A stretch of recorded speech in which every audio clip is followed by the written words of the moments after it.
Hello, fellow people, and today I'll be taking a look at the Transformers Legacy Core Class Shockwave. So, before we take a look at this figure, let's quickly take a look at the packaging. So, as you can see right up front here, you can see the vehicle mode art as well as the robot mode art. You can see it's windowless, I hate it. And you can also see the side art that's covered by this sticker from Ross, and it's actually $4. Pretty cool. And you can also see some product shots at the top and some other things that you don't really care about. Anyways, now just like the other core class figures, the QR code is in the instructions. So I'm gonna scan it, be right back. So looking at Shockwave's bio now, and you can see the weird lighting effect as always. He's a Decepticon, his ult mode is a Cybertronian spacecraft. He's an operations commander from the G1 universe. And his signature weapon is an Energon shield, which is infused with Energon for impenetrable durability and can deflect any ranged or melee attacks. And he's pretty much devoid of all low motion, and feels that a scientific approach to leadership is a logical choice. He has 9 in strength and firepower, 10 in intelligence, which is pretty logical, and 7 in speed. So looking at Shockwave in bot mode now, and the painting sculpting on this figure is pretty good. So just like some of the other G1 style core class figures, except these two, this figure does seem to be a nearly one-on-one copy of this War for Cybertron figure. Sculpting wise, I meant. Anyways, moving on. And there is some minor stylizations, like the backpack, chest, and legs. And that's about it. Anyways, so moving on. The painting here, there is not that much painting that he has. But the painting he does have is actually properly painted. There's absolutely no paint mishaps, except for the fact that most of his thigh over here is unpainted. That's kind of upsetting. Also, an interesting thing I see is how the Decepticon logos are on his shoulders rather than on his wrists. And I also like how they included his blaster, his hand blaster. That's pretty cool. So, moving on to accessories, he comes with one accessory, that being his Energon shield. Now, I'm actually kind of confused how this works. For one, it's smaller than him, and two, I don't think satellite shields are made of the strongest material. I don't know. Please correct me in the comments. Anyways, now then, this does have some basic sculpting over here on the handle, but on the satellite dish itself, it does have a bit more complex detailing, and it's painted silver, which is pretty cool. And they even painted the inner center over here red, which is also interesting. Anyways, this just plugs onto his hand like this, or like this. Now then, is it Blish compatible? Let's see. Just bringing in a Blish effect. Yep, it is. That's actually pretty cool. And even the blaster is Blish compatible. I like how they didn't forget that either. And even the blasters on his back are Blish compatible, as you can see right here. Pretty cool. Anyways, so moving on.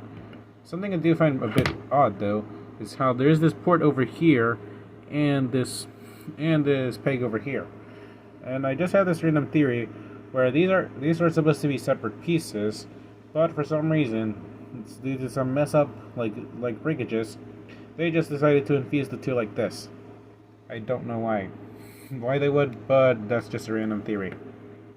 So yeah, that's basically about it. Now moving on to my problems with this figure, it's really just one. It's the fact that the waist connection is about as strong as the connection with the aligned continuity, meaning it's very weak. Anyways, yeah, it does not help that this is for the transformation. I'm actually alright if a figure does have some loose joints, but if it's for the transformation, yeah, we're gonna have a problem. Anyways, so that's about it for my problems. Let's just move on to posability now, shall we? He comes with a swivel at the head. He also has a ball drain at the arms, and his arms are also in a hinge joint, so his arms can spread out this far. Yep. Anyways, he has a ball drain at the leg, a ball drain and a ball drain at the leg, as well as a double knee bend. And he has this fake ab crunch due to his transformation. So yeah, that's basically about it for the posability. Let's just move on to the size comparisons now, shall we? Here we have compared next to the Speedwell, as you can see right there. Here we have compared next to Battle Class Shockwave, as you can see right there. Here we have a career next to Legacy Mark Zuckerberg, as you can see right there. Here we have compared next to the most worthy Vita Go Studio Series 86 Cup.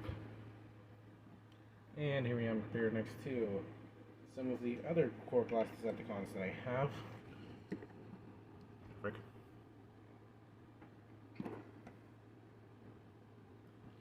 Yep. And there you go. And here we have compared next to Cyberverse Ultra Class Shockwave, as well as the Studio Series Core Class Shockwave. So, there you go. So, let's move on to his transformation now, shall we? So, first thing you're going to do, take out his accessory, like always. Then you're going to rotate the arms up and spread them out. And you just hinge them upwards, like so. Now you're going to unfold these thrusters, and you're going to push the head down, which this piece will automatically transform. Anyways, and then you just tab the arms into the panel, which is difficult than it should be. Flip out this peg, and then you just rotate the legs like this.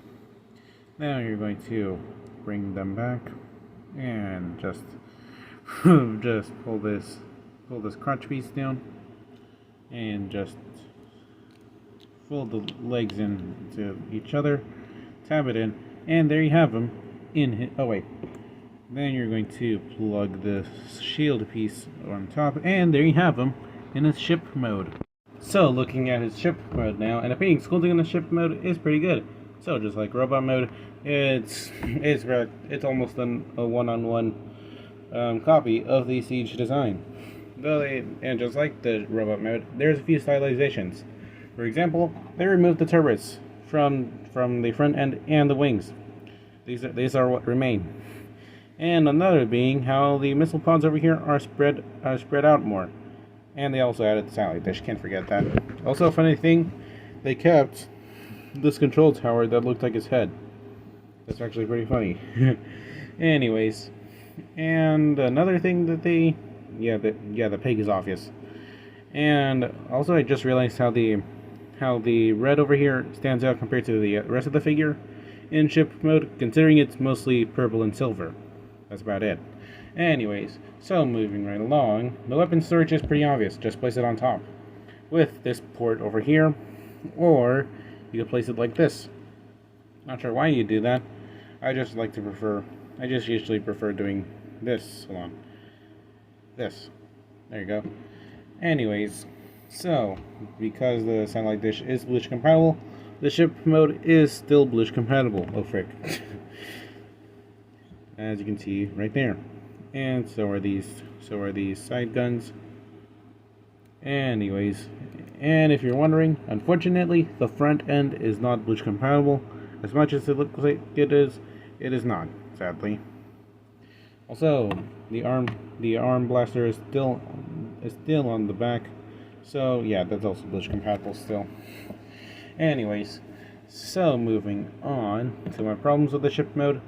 The arms do not tab in properly, and it's annoying.